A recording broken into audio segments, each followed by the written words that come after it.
Nah, akhirnya ada berita yang good news dari Indonesia. Singapura lagi ngacir ketakutan. Negeri kecil itu berkeringat dingin karena Indonesia. Ya, Indonesia, si raksasa yang bangkit dari tidur panjangnya, siap menebas jantung ekonomi negeri singa. Kamu tahu nggak sih, selama ini 60% BBM kita itu diimpor dari Singapura. Ya, negeri yang bahkan sumur minyaknya aja itu nggak ada. Nah, gimana caranya tuh? Mereka kayak sulap bensin datang dari langit. Tapi sekarang Presiden Prabowo mau bikin gebrakan stop impor minyak Singapura. Apa ini mimpi di siang bolong? Atau Indonesia benar-benar siap jadi tuan di rumah sendiri? Wacana tegas Presiden Prabowo bahwa untuk stop impor minyak dari Singapura ini bikin Singapura ketar-ketir.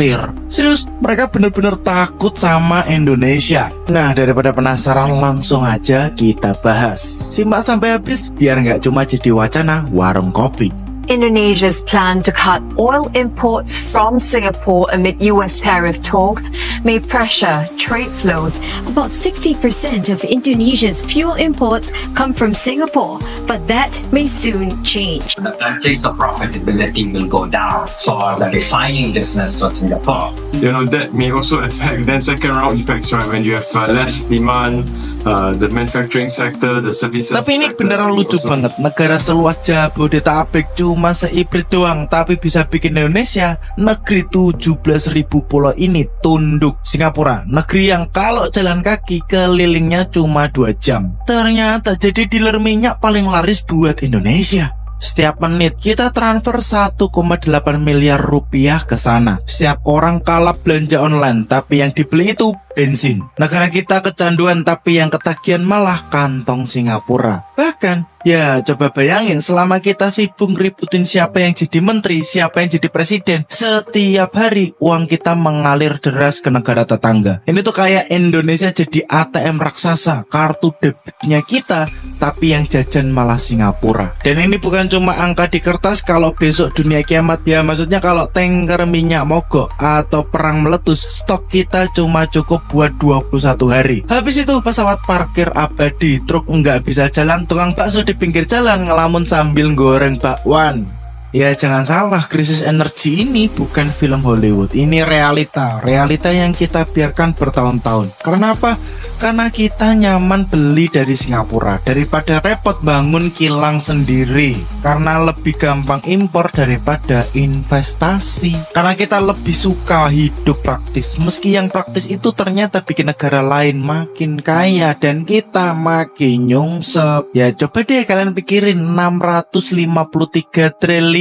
Itu duit yang kalau ditumpuk jadi duit kertas bisa bikin menara lebih tinggi dari Monas. Tapi nggak bikin kita mandiri, malah bikin kita makin tergantung. Jadi sebelum kita bilang merdeka di panggung 17-an, pertanyaannya, apa iya kita merdeka? Atau cuma merdeka di bibir tapi di dompet kita masih bayar upeti ke negara tetangga? Ya kan lucu, ironis, tapi ini kenyataannya. Pertanyaannya sekarang, mau sampai kapan kita biarkan sampai Singapura makin kaya dan kita makin boros? Atau kita berani bilang, cukup, saatnya Indonesia punya kendali penuh atas energinya sendiri. Tapi sekarang Indonesia kayak bangun dari tidur panjang. Prabowo bilang, cukup sudah kita jadi budak minyak, waktunya Indonesia bangkit. Langsung para menteri, dirjen, birokrat semua ngebut. Targetnya jelas, stop impor minyak dari Singapura. Entah itu produksi sendiri, kerjasama dengan Rusia, atau cari jakamur lain. Yang penting enggak mau lagi jadi sapi perah. Ya Singapura langsung panik. Ya bayangin, mereka tuh kayak orang yang setiap hari ngopi fancy, tiba-tiba disuruh minum air galon. Udah biasa hidup dari margin minyak kita. Sekali hilang kilang mereka nangis darah. Ini bukan cuma tentang cuan bro. Buat Singapura minyak itu kayak nadi. Kalau tiba-tiba alirannya berhenti, seluruh ekonominya bisa ngos-ngosan. Bahkan analis internasional bilang 30% ekonomi Singapura berdiri di atas bisnis ini. Jadi pas Pak Prabowo bilang stop impor, Singapura langsung pucat. Seperti kamu dengar utang kartu kredit kamu udah jatuh tempo, langsung meriang bos. Dan kamu tahu reaksi Singapura? Nggak cuma kelihatan panik di rapat-rapat elit, mereka langsung rapat darurat, minta solusi dari negara-negara tetangga. Bahkan lobby-lobby ke perusahaan global. Ini kayak drama Korea tapi yang mainin politisi, menteri, dan bos kilang. Ya bayangin, kilang-kilang di Singapura yang biasanya berisik produksi sekarang sunyi kayak kuburan. Semua deg-degan nunggu nasib mereka. Karena kalau Indonesia benar-benar berhenti impor, yang anjlok bukan cuma angka ekspor mereka, tapi juga kepercayaan global. Pertanyaannya sekarang, sanggupkah kita benar-benar lepas? Atau Singapura bakal cari cara supaya kita balik lagi jadi budak minyak mereka? Drama ini baru mulai dan ceritanya bakal lebih panas. Tapi jangan langsung senang dulu. Ini bukan cuma soal Indonesia mau mandiri energi dan singkirin Singapura. Di balik layar ada sutradara super licik, Amerika Serikat. Jadi ceritanya pas perang dagang global yang dipimpin Donald Trump, Amerika ngeluh berat sama Indonesia. Katanya Indonesia itu defisit dagang sama Amerika Serikat sampai 19 miliar dolar, sekitar 300 triliun rupiah per tahun. Mereka bilang, "Hei, kalian harus beli lebih banyak barang dari kita."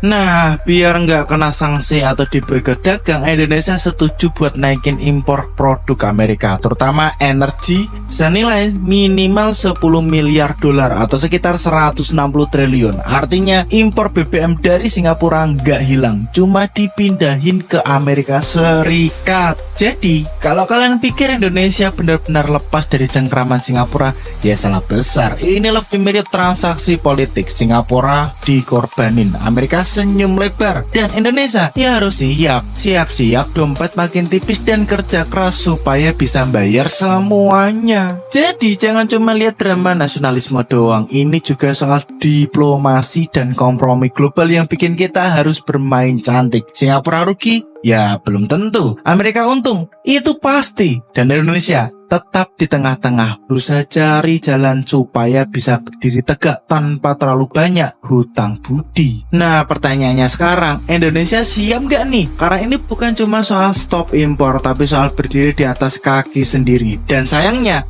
kilang kita kebanyakan udah aus, udah tua banget, kayak pacar anak Gen Z dan umurnya jauh lebih tua daripada playlist Spotify mereka.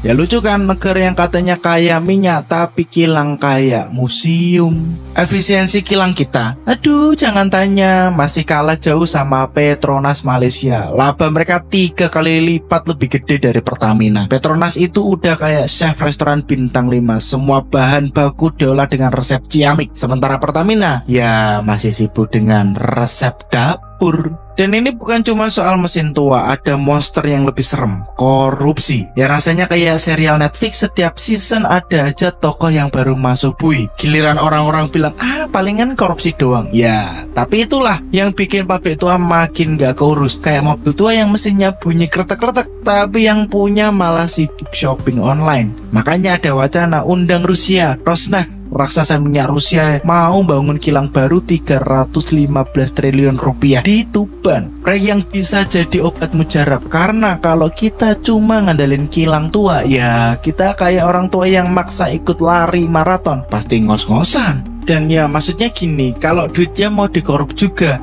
ya mending sekalian dikasih ke Putin, biar dia yang marahin langsung tuh pejabat korup, daripada bolak-balik masuk bui. Mending sekalian ketok palunya di Kremlin kan.